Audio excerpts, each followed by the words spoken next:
So, welcome back, and thanks a lot to everyone who watched my last video. To tell you the truth, I did not expect that anyone other than my family and friends would watch it. And how do I know if other people watched it as well? There's no way I have that many friends.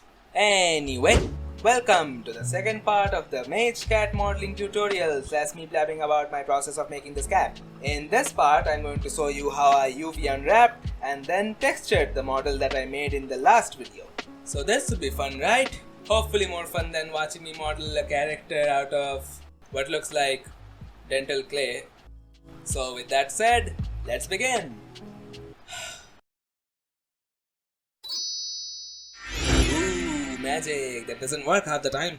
Anyway, before I start UV unwrapping the actual character, let me explain to you what UV unwrapping actually is. So think of a box. You have this box and you will have to color it. But you can only color it after you put it on a 2D canvas and then paint on it. So how do you get a 3D box to be flat on a 2D canvas? Well, first you cut the box in various seams and then you unfold the box like it is made of paper. After that, you color it, so color whatever you want on it, and then you put it back as it was before. And voila! This is basically what UV unwrapping is. Just instead of a simple cube, I'm going to UV unwrap this cat model here. There is not much to tell about the actual placement of the seams, but mainly I do put the seams where it makes sense to me. Like whenever I am unwrapping the body or the clothes of any character, I put the seams where they will be on the real clothes. Like arms and legs are separate from the body's front is separate from the back, and etc, etc. This is something you can get better by actually seeing what works and what doesn't and trying out different unwrapping methods. Put seams here, put seams there, unwrap them, see if they look good on the 2D plane, and if it doesn't, just go back and try something else. So just test stuff out and see how the whole thing looks. That is what I do, and that is what I did for this. And it worked out fine, I think.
And here is the finished UV unwrap of the entire model.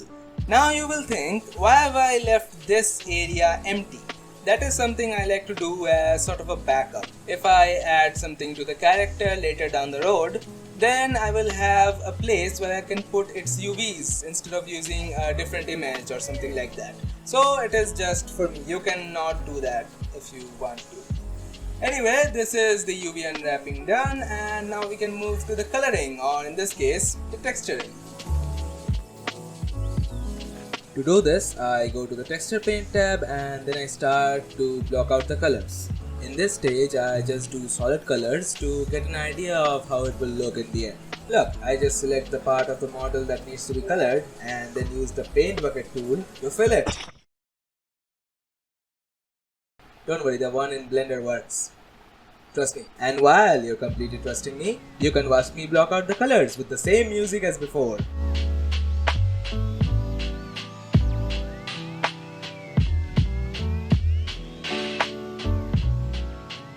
After the blocking is done, I'm going to fill in the edges of the UV islands. Yes, that is what they're actually called.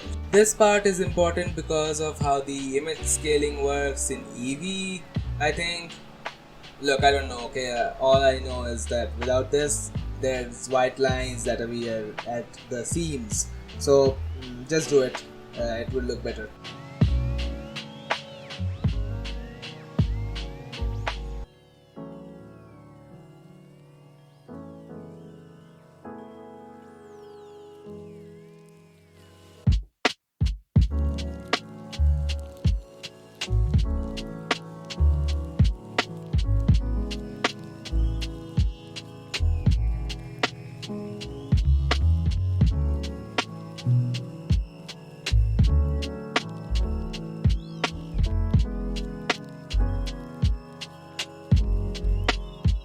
Now I start working on the details. First on the shirt, and then I move on to the other parts of the model. I use the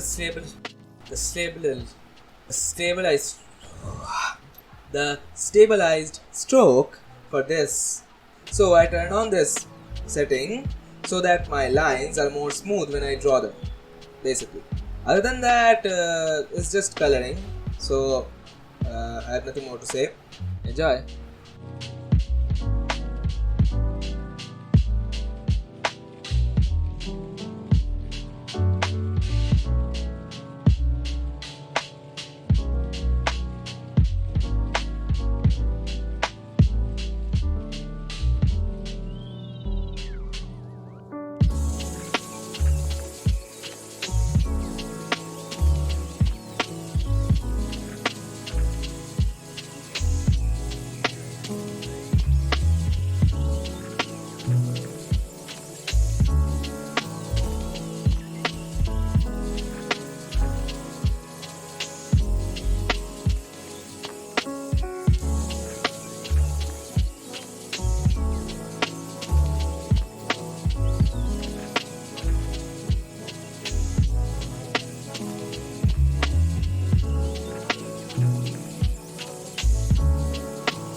So finally, after all the texturing is done, you must be asking, how do we get those outlines that you see in the reference image? Well, here is a great way of doing it. Yeah, I am too lazy to explain it. Watch that video, it explains it really well. So apart from my ineptitude of actually explaining stuff, though I am using the same method shown here, I just need one click to add this. Let me show you.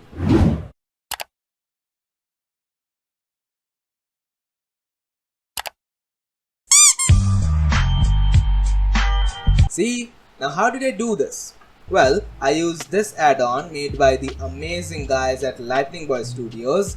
They have made this shader called the Lightning Boy shader, and it lets you do a lot of these non-photorealistic, or NPR for short, those types of styles. And since this is the style I mostly do, this is just an amazing tool to have. But it is not necessary to recreate this style. It just makes it a lot easier and saves time. Also, check out their YouTube channel. They have a lot of quality tutorials, and they also have a series where they show how to create their shader from scratch. So yeah, they are really amazing, and they have a lot of things you can learn from them.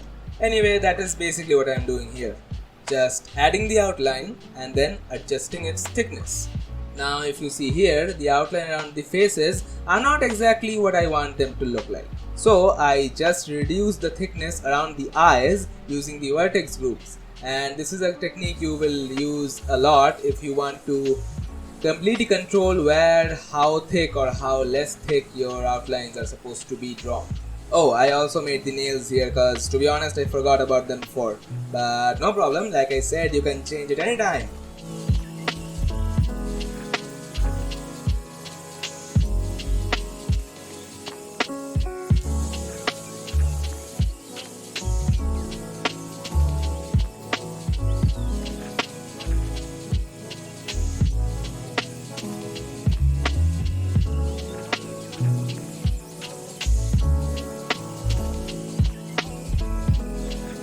And it is done. Now it is looking more like the character in the reference, doesn't it? Thanks a lot for watching this part. If you have stuck around till now, I hope you found something of value from this and you learned something as well. That's all. So yeah, see you in the next part. Bye.